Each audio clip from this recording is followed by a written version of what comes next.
This is straight.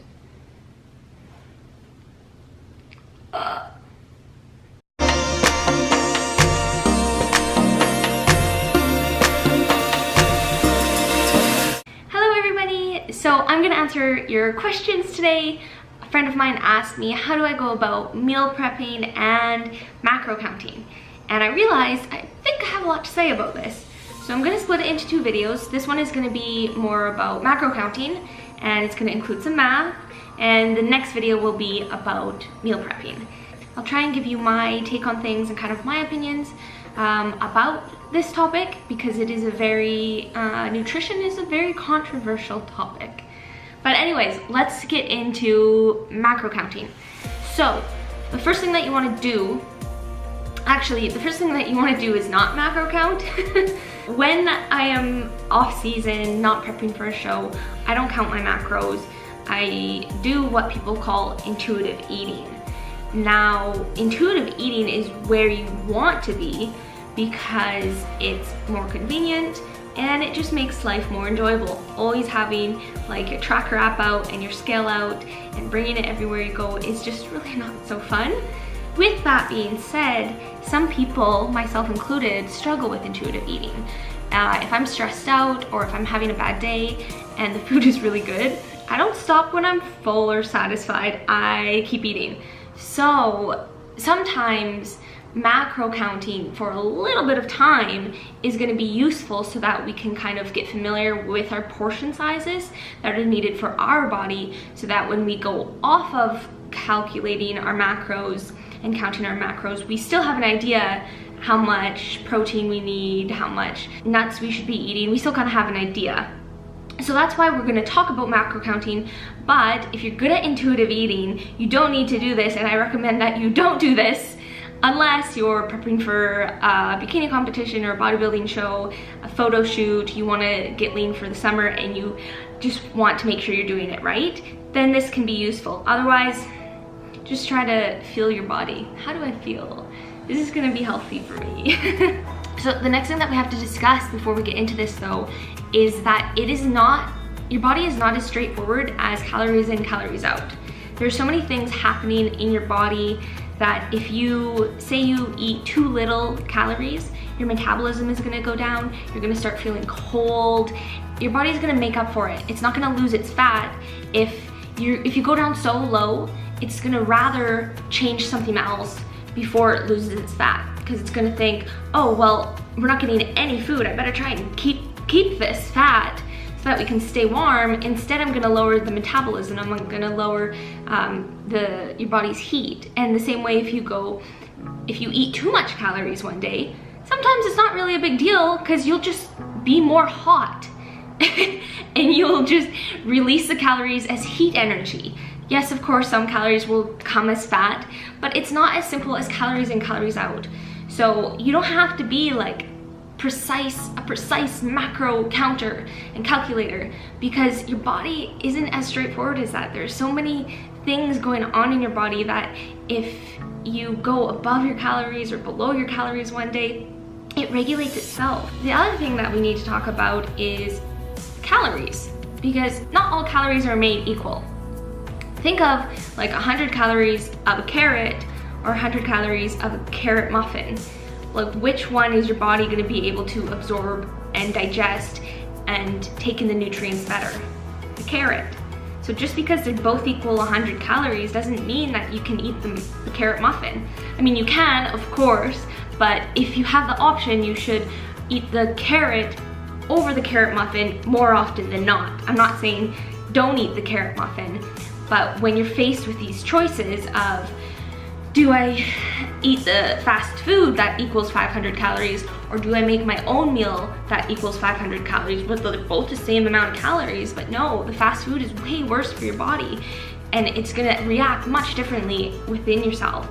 So I'm not saying you don't have to never eat fast food, but more often than not, pick the healthy food and pick the whole foods, and that's gonna make a big difference.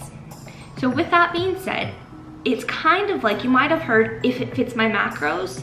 If it fits your macros only works to an extent. You can't fit junk food into your macros and expect it to work, because your body needs all of the healthy food it can get so that it can function properly. And the healthier that you are, the more adaptations that your body will make for you. So if you want to lose weight, if you want to gain muscle, the healthier you are, the better it's going to do that for you. And being healthy, I'm sure you know this, is eating real whole foods.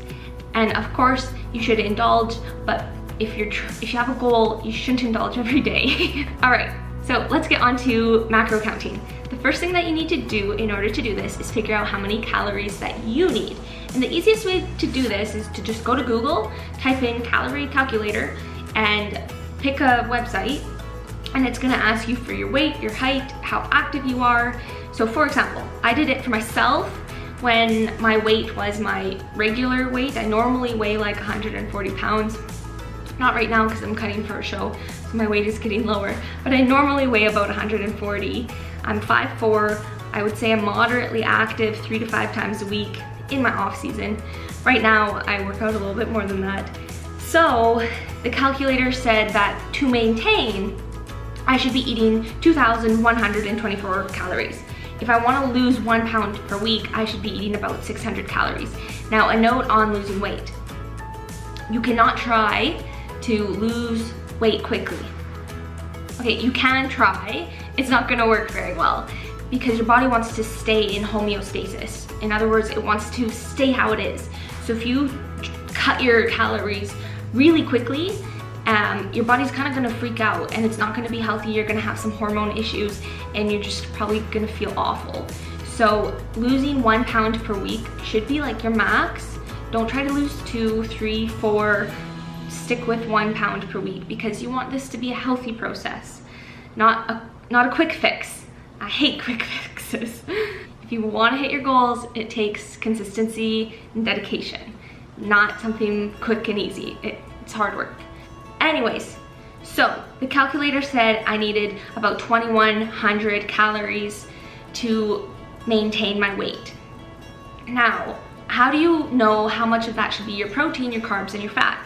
Well, for your protein, in order to maintain and build some lean muscle, which is gonna help in losing weight, you should have about 0.8 to 1 gram of protein per how much you weigh. So if I weigh 140 pounds, I should have 112 to 140 grams of protein per day. Now, when it comes to carbs and fats, it's more of a preference. I honestly I would rather eat fat over carbs. And when I say fat, I don't mean fast food fat. I mean avocados and nuts and olive oil and coconut oil, healthy fat. Fat that is from nature is healthy. So any fat that is found in nature is good for you. So I prefer fat over carbs because it makes me feel more awake. I don't get those carb crashes, so sometimes you eat too much carbs and then you get a crash.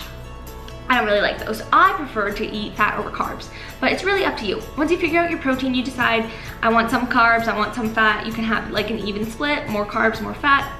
Really up to you. With that being said, you absolutely need fat in order to survive.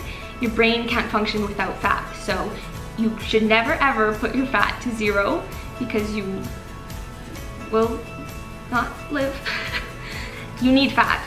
You absolutely need fat. So anyways, with that being said, protein and carbs are 4 calories per gram, whereas fat is 9 calories per gram.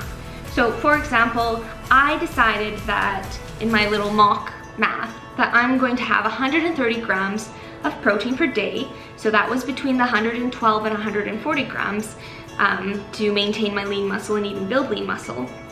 So I just picked it in between 130. So times that by 4 is gonna give me 520 calories of protein in a day. Now carbs, I decided I'm gonna have about 159 grams of carbs, which times it by 4 is 636 calories.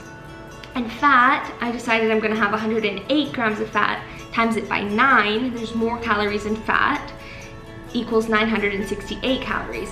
Add all those up, and you get that about 2,100 calories to maintain. So there it is. That's how you calculate your macros. From there, you would split it between how many meals you want to eat. How many meals you want to eat, again, is a preference. So when you're doing this, you want to pick what works for you. Okay, don't pick what works for your friend.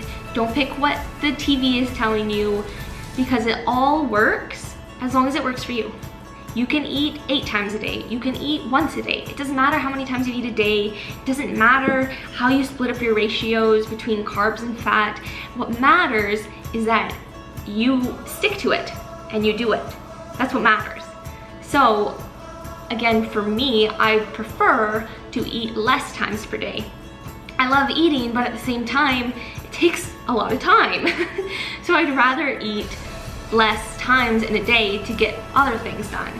With that being said, I can't fit all of my calories in one sitting in my stomach. It's way too much food for me to eat in one sitting. So I prefer to split my meals up between 2 to 3, maybe to 4 times a day. That's what I prefer.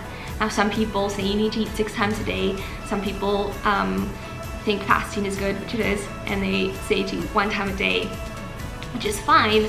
Just pick what works for you and what's best for you. All right, so I hope I didn't go too quickly on all of that. And from there, the next step is to find food to satisfy your macro counts, which I will talk about in the next video. This one is a little bit long and is a little bit dense. So let me guys know what you think. Hopefully that's helpful. As always, you can let me know if you have any questions, and hopefully this helped. Let me know, and I'll see you in the next one. Thanks.